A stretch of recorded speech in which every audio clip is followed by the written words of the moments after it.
안녕하세요. 개인파산관제인 홍현필 변호사입니다. 오늘은 개인파산 항고심 결정 내 30번째 시간으로 수원지방법원 제4파산부 항고심 결정을 한번 같이 읽어보는 시간을 갖도록 하겠습니다.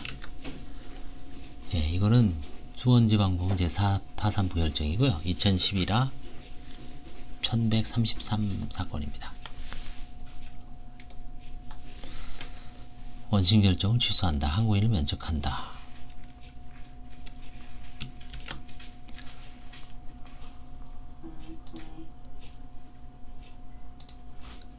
원심은 항고인이 사실은 전남 해남군 송리산 임야 기재하지 않았던 일 거고요. 태양건설 주식회사 지분 20%, 태양건설에 대한 2억 9천만 원의 채권, 주식회사 토바종합건설에 대한 주택 수분양권, 이 네 가지를 재산 목록에 기재하지 않았다. 그럼 이제 3호죠.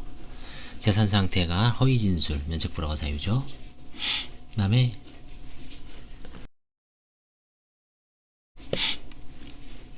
또 있는데, 항고인이 2009년 3월 16일 서초동에 있는 수사우나에 조강현 앞으로 근저당권 설정 등기를 맞춰줘. 이게 원래 의무 없는 일을 하면 비본죄행이라 그랬죠.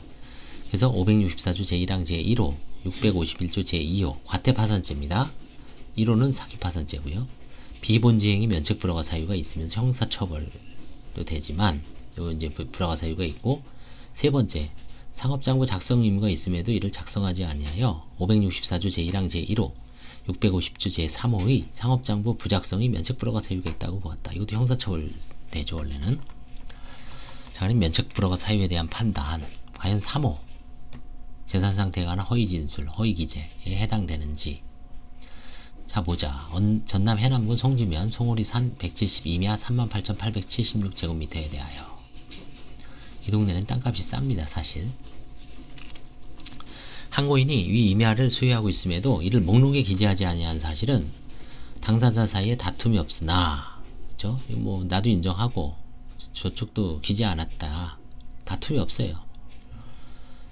기록에 의하면 1. 2009년 3월 5일 임야에 대하여 강제경매 개시 결정이 있었죠.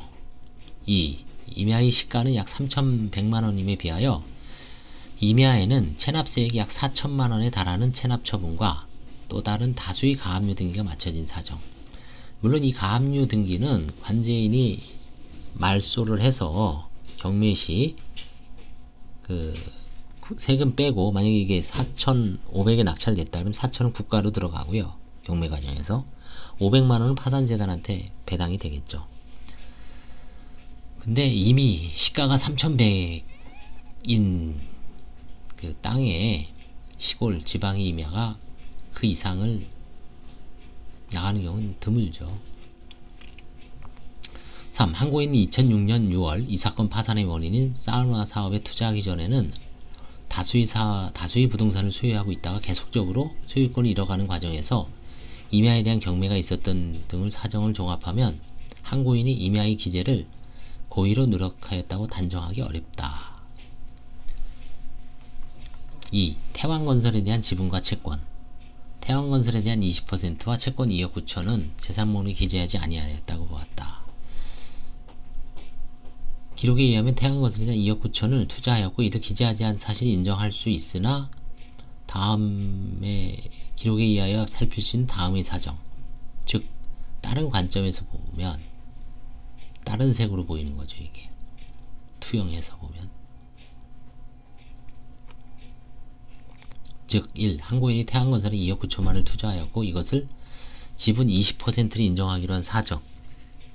결국 투자금하고 채권하고 같은 재산이죠. 그렇죠? 마치 2억 9천 지분 20%를 20%를 숨기고 채권도 숨기고, 이게 아니라 하나죠. 하나. 이건 별개의 권리는 하나입니다. 별개의 재산이 하나의 재산인데 권리가 하나는 지분으로 돼 있고 하나는 또 채권으로 돼 있고, 뭐 이중의 안전장치를 해놔서 그런지 몰라도 2항 항고인이 태양건설에 투자한 사업이 진행되지 못하여 투자금 회수가 불가능하게 된 사정. 3. 항고인이 태양건설에 대해 2억 9천의 반환 채권을 정상목이 요구해 정상목이 양도해준 사정 등을 종합하여 보면 사실상 재산 가치가 없는 재산이 기재를 누락하였다는 이유로 면책 불허가 사유가 있다고 보기 어렵다. 다른 사람한테 이미 양도했으면은 내 재산이 아니죠, 사실은. 그렇죠? 그래서 이게 넘긴 사실조차도 다 부지했으면은 좀 문제는 되죠. 태양건설에 대한 반환 채권이 있었다. 그리고 이건 누구한테 양도를 했다. 양도를 했으면 또 부인 대상이 될 수가 있죠.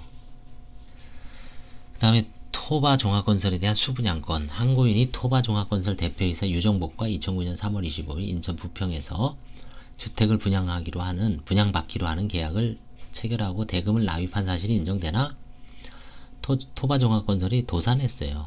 파산 내지 회생을 해서 수분양권이 경제적 가치가 없는 사정을 살필 수 있어 이를 재산목록에 누락하였다고 하여 허위기재를 하였다고 볼 수는 없다. 그 다음에 이제 이 과태파산죄요. 항고인이 2009년 3월 16일 사우나의 조광현 명의 근저당권 설정 등을 맞춰준 사실은 기록에 의하여 인정되나 한편 기록에 의하면 항고인이 조광현 요구에 따라 마지못해 근저당권을 설정해준 사정. 좀 조폭인가요? 마지못해 그냥 계속 와서 좀 압박을 하니까 어쩔 수 없이 해줬고, 조광현 명의 근저당 설정 등기가 될 무렵 이 사건 사우나의 시가가 선순위 근저당권이 피담보 채무와 압류된 채무, 이 압류는 이제 세금일 때 압류란 말을 쓰죠. 압류된 채무를 변제하기에도 부족하였던 사정. 조광현이 실제 이 사건 사우나의 경매 절차에서 아무런 배당을 받지 못한 사정. 실제로는 해줘봤자 이 사우나의 경매 절차에서 이제 선순위 근저당권자가 다 가져가고 아니면 세금, 이 후순위 근저당권자는 아무것도 못 받았다는 얘기죠. 그쵸? 이를 종합할 때 항고인이 조광현에게 특별한 이익을 주겠다는 목적으로 근저당권을 설정하여 주었다고 할 수 없어 항고인에게 비본죄 행위 면책 불허가 사유 있다고 보기 어렵다. 그 다음에 이제 3호의 사유, 상업장부 부작성입니다. 650조 제3호. 상업장부 부작성을 작성하지 않는 것을 면책 불허가 사유로 정한 이유는 파산재단이 범위를 정확하게 파악하는 것을 곤란하게 하기 때문이고, 채무자가 채권자를 해야 하는 인식을 가지고 상업장부를 작성하지 아니한 경우가 이에 해당한다. 결국은 이제 애초에 영업을 할 때부터 범위를 아주 좀 이상하게 하는 거죠. 개인 재산을 막 법인 재산을 개인처럼 막 빼돌리고 서로. 그 다음에 결국 채권자가 잘 인식하지 못하도록 결국 해야 하는 인식을 가지고 상업장부 분식회계 하는 거죠. 장난치는 거죠. 항고인이 파산관제인 요구에 대하여는 상업정보가 없다고 진술하였으나 기록에 의하면 항고인이 이 사건 사우나를 운영하면서 기존에 모아두었던 재산의 대부분을 경매 등을 통하여 잃었던 사정.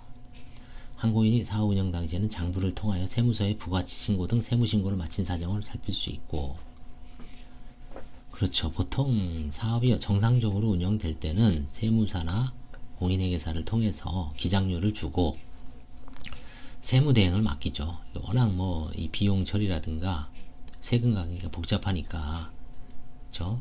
전문 세무사한테 맡깁니다. 변호사들도 그렇고요. 근데 경매에 넘어가고 그 다음부터는 제대로 안 했는 거죠. 상업장으로 보관하고 있지 아니한다는 의미로 이해할 수 있다. 결국 항고인에게 부작성이 면책 불허가 사유 있다고 보기 어렵다.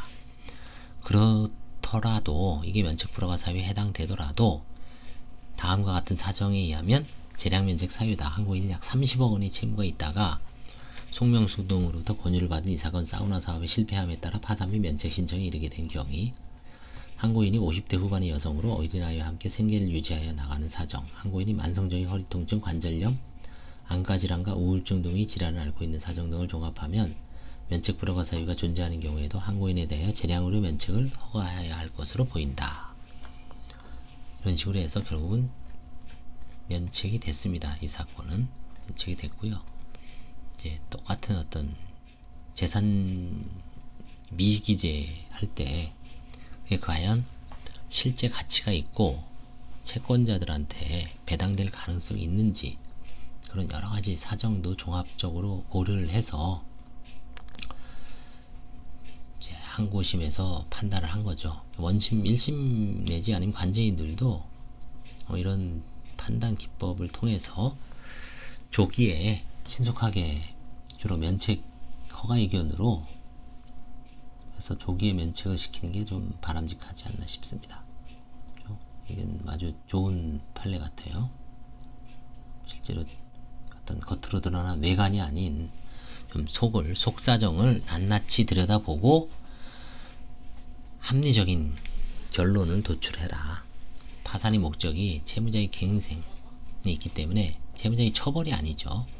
그래서 소소한 어떤 잘못이 있어도 결국은